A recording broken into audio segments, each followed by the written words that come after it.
Let's talk about a fight that's official now. Daniel Dubois, Joyce are putting on a heavyweight firefight at the O2 and on BT Sports box office. They also were on Good Morning. Is it Britain? Yeah, Good Morning Britain. This morning in the UK. Let's play a little clip from this, and I hope it can play because this stuff. The issues with StreamYard, man. We gotta find a new thing. I'm telling you, Gary, it's been frustrating me. Or I need to get my internet fixed because Frontier has been driving past my house and just not stopping. I'm just gonna put it this way: I'm gonna put Joe to sleep, and come on, stupid internet. Sorry. Yeah, you're gonna try. You're gonna try, mate. Bring your sleeping bag, Joe, because you're going to sleep. I'm not gonna play it. Fuck it. Anyways, Daniel Dubois was on there and said, "I'm gonna put you to sleep, Joe. Bring your sleeping bag." Thought that was funny from a guy that doesn't have any humor or personality. And plus, the other clips I saw from that were a little bit rough because those guys aren't the most personal people. But great marketing, great promotion for this pay-per-view. Also, it being $25.99, most likely the new price of pay-per-view. Let's briefly talk about that as well. Deontay Wilder, Tyson Fury is also going to be that new price, £24.95 pounds in the UK for the pay-per-view. Everyone in the UK, all of our listeners and watchers on YouTube, that's the new precedent, guys. That's the new pay-per-view mark. It happened. It's been happening to us for the last 20, 30 years. The price point for pay-per-view has been going up. It's happened to you guys. Sorry. But Gary, thoughts on Dubois being official? Thoughts on the pay-per-view hike that we're seeing now in the UK and that being the new standard? And also, Matt, is the fight on ESPN Plus? Yes. I don't think it's official yet, but all signs point that way. You know that line about getting your sleeping bag ready? That was rehearsed. And they're like, "Hey, I got this great idea. Everyone makes fun of you because you don't have a personality. Say this." And they practiced it, and he got it right. Good job. I can play the clip because Joyce tried coming back and he just stumbled. It was bad. And look, I stumble on my words all the time. It's no shot at him for that. But damn, Good Morning Britain, and you're just fucking up. It must be so embarrassing. I wish Rob was here to kind of gauge this. How big of a star is Dubois already over there? That this is $24.95 on, because this is two prospects. I understand Joyce is an Olympian, so he probably has a bigger following. But this is two prospects fighting each other on a pay-per-view fight. How big of a star is Dubois that they think this can sell? I love the fight. I think Dubois destroys him. I think this is another coming out party for Dubois to say he's at that even next level. But I love the fight. I just didn't know that this would have that kind of appeal that they could make it a pay-per-view between two prospects. No, I agree. I don't think that Dubois is any sort of star. I think that the money for this fight is probably demanding it to be pay-per-view to some fashion. Two, I think, honestly speaking, Queensberry Promotions is losing money. They've lost money, I think, now 3 years in a row or 2 years in a row. So they need to turn it around. In some fashion, I think that there's matchmaking with guys like Josh Warrington to a degree. Obviously Dubois, sort of fast tracking him with Gorman, now Joyce. I think that is an attempt to turn things around, to create a new star, create new interest in the company, and to create some money.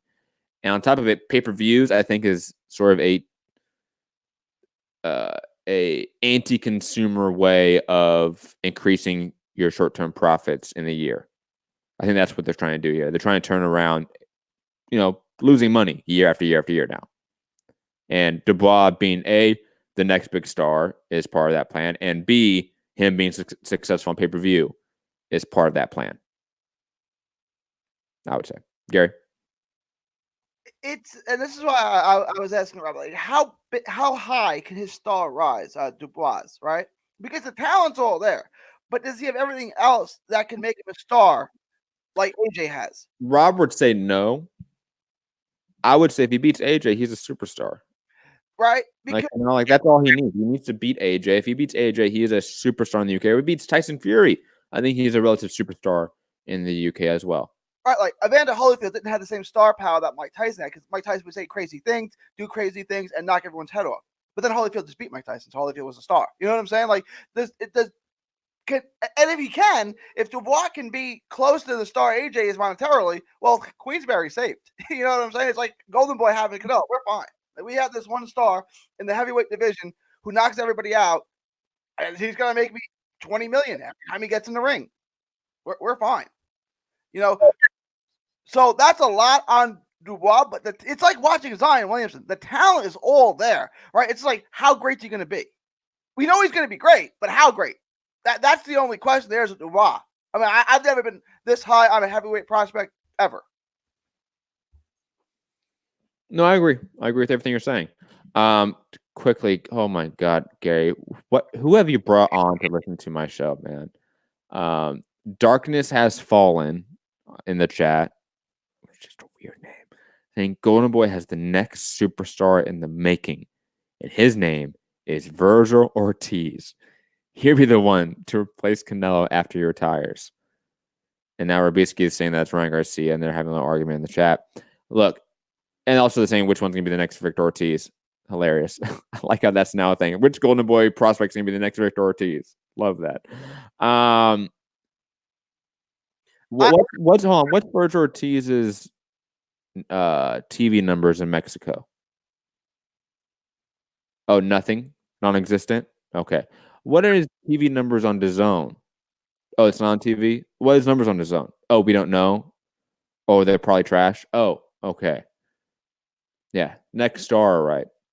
It's a process, Matt. Once he knocks out Crawford and knocks out Thurman, knocks out Pacquiao, he'll be a star. Just like you, the logic you just applied to Dubois, now apply that to Virgil Ortiz.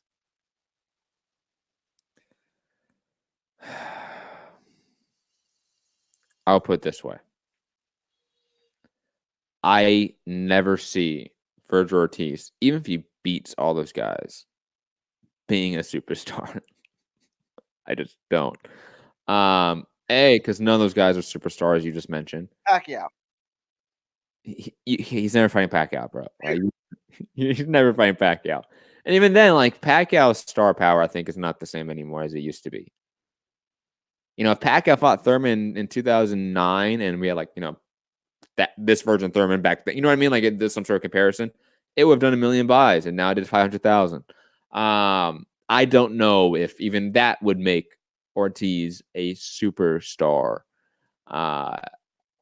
Being a superstar is hard. Like I said, there's 5 people in all of combat sports we can argue are superstars. There's still an argument that they're not. Think about that. Well, if you're counting Floyd's not in the sport anymore, to be fair, right? So take him out. So then you really have Canelo, Pacquiao, Conor McGregor. Who else would you put as a superstar? AJ?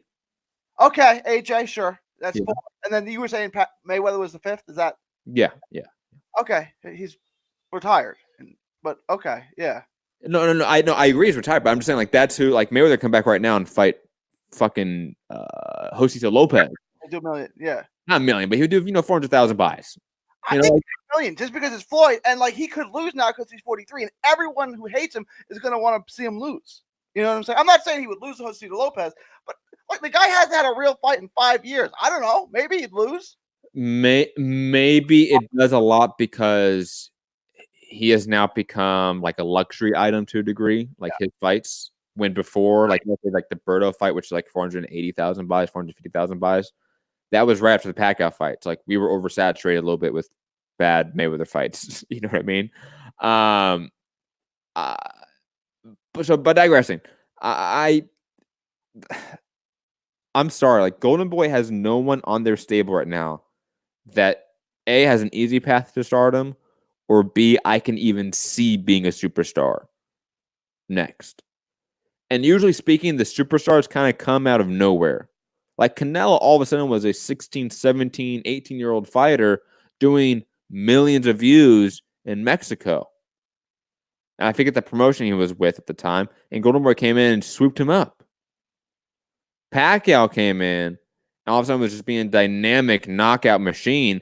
And HBO decided to push all the fucking buttons on him with big Mexican fighters.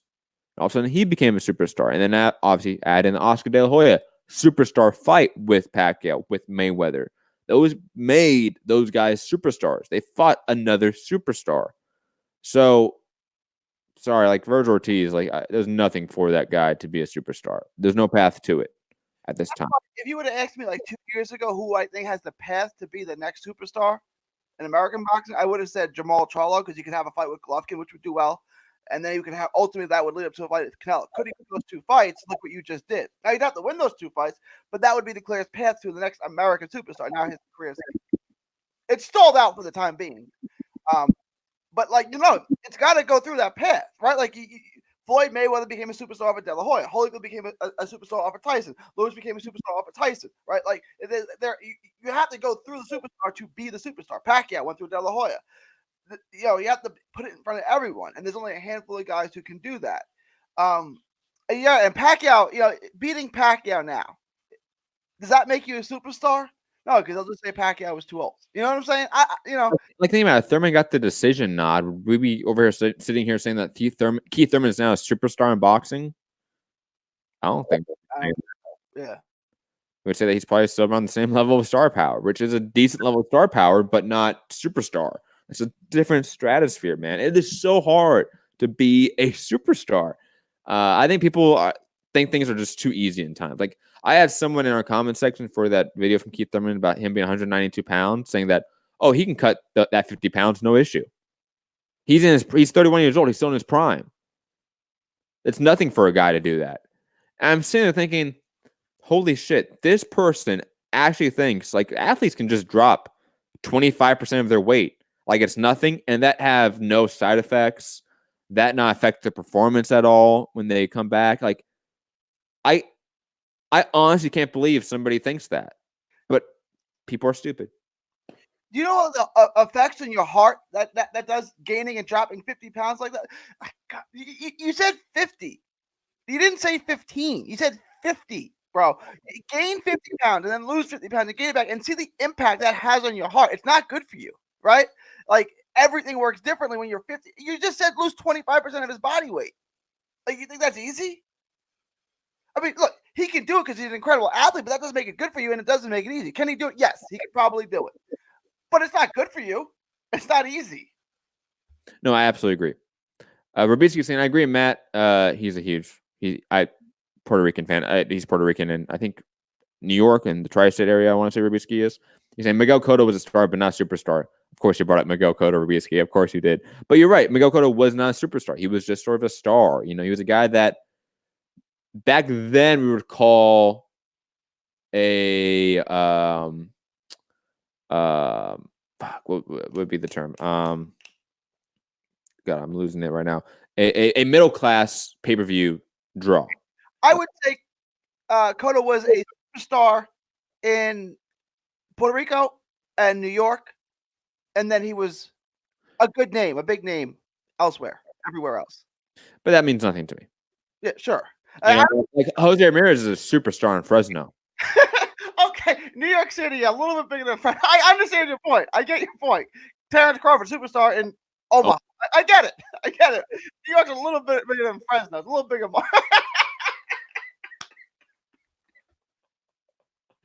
Yeah, think about it. There's a lot of top-ranked fighters that they're just kind of superstars in one fucking city. It's smart. Like you can really like make a career out of that, but it's not being a superstar, man.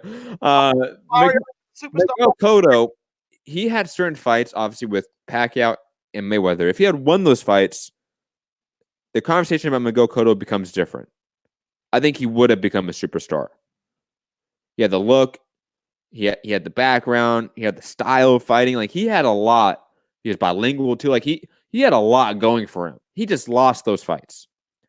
And then on the rebound from those fights, I would argue, never really bounced back truly to beat A-level guys.